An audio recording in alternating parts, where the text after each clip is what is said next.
special to me, I guess I'm committed.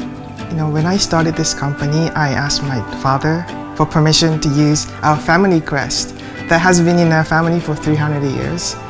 And then he had me pledge to make sure I treat this company with dignity and respect so as not to dishonor my family. So, you know, I'm really motivated to do my best. So I guess my commitment might be slightly different from others. Just a little. Just a little? Just a little. 7 years ago, I went to a pre-bid meeting for this I-5 Rose Quarter. It was so meaningful. So I wanted to take a part in it, but I knew I didn't have a chance. As a sign installer, we had experience building sign bridges. That wasn't the issue. The issue was the size of the project.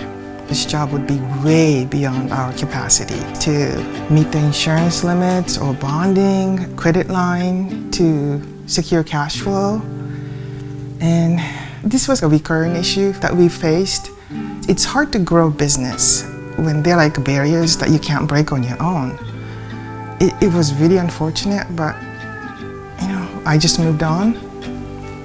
But then 3 years later, I get a call from Raimore.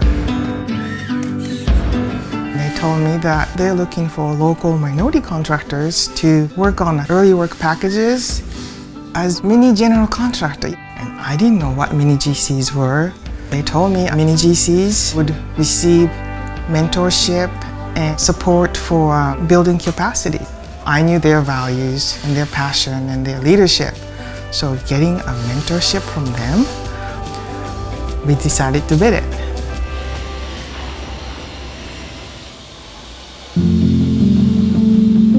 I was born in big industrial shipbuilding area. My dad emigrated to the US from the Dominican Republic, and he actually joined the Navy to get his citizenship. My mom joined the Navy when she was 17 to get out of the Midwest and a bad home life. And I grew up military bases all over the US. I didn't really know anybody that didn't work for the government. I didn't know anybody that worked for a business, so that wasn't even something that I knew was possible.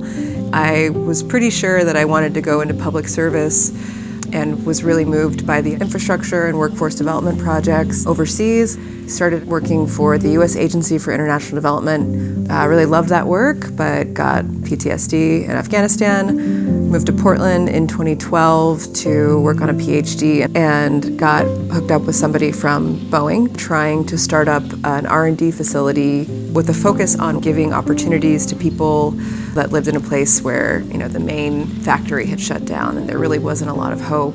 And that really appealed to me.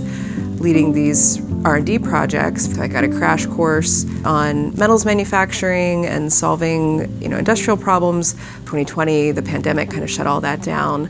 But I was able to pull some of the most brilliant people I had been working with, engineers, tradespeople, and spin off what is essentially a radically different manufacturing company focused on building sustainable careers as much as we're building sustainable infrastructure. As a subcontractor to Egami construction, we have an opportunity that we probably wouldn't have had otherwise.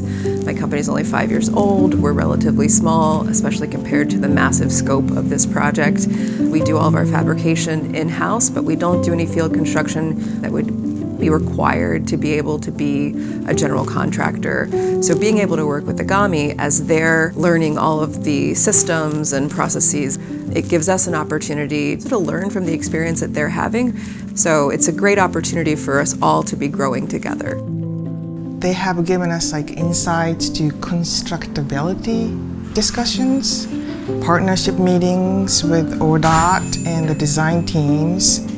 We've been meeting with Brianna. She's a project engineer with HSJB. She's been meeting us weekly to make sure we're on track. She's amazing.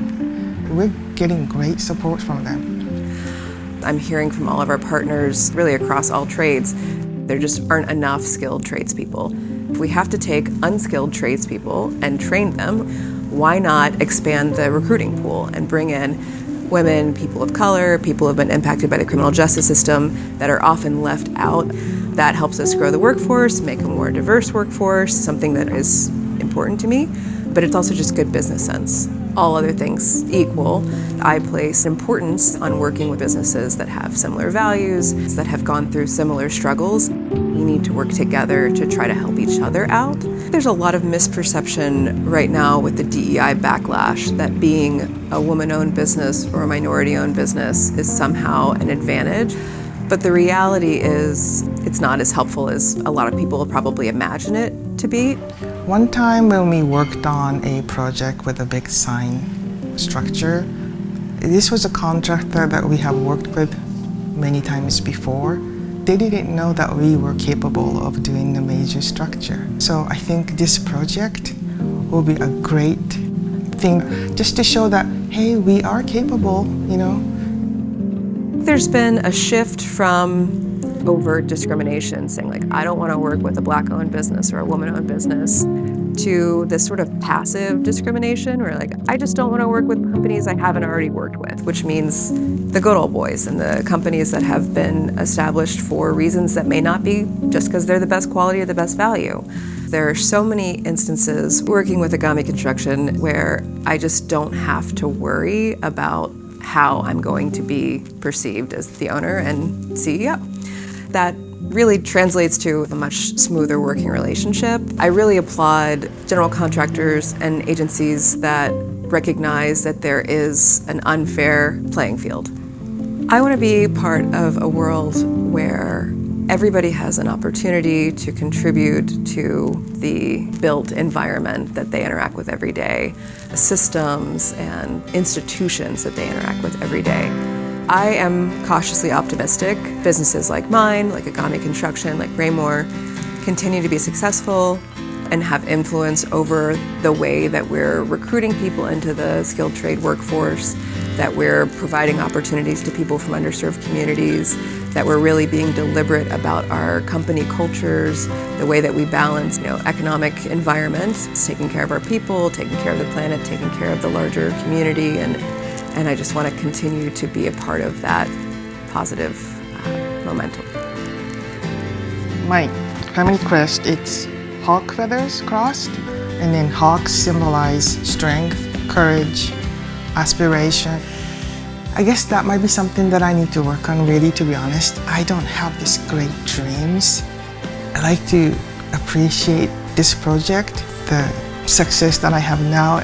When they selected us, Hamilton-san joint venture and Raimore placed big trust in us. Great opportunity comes with responsibility. I will not take it for granted. We'll do our best to contribute to the success of all. Raimore, they don't lecture you anything, they just show great examples. I used to just think about my company's success, but then they look out for others, for the successful contractors like me. So that really changed my perspective. It's about teamwork. And I'm just so honored to be on this project.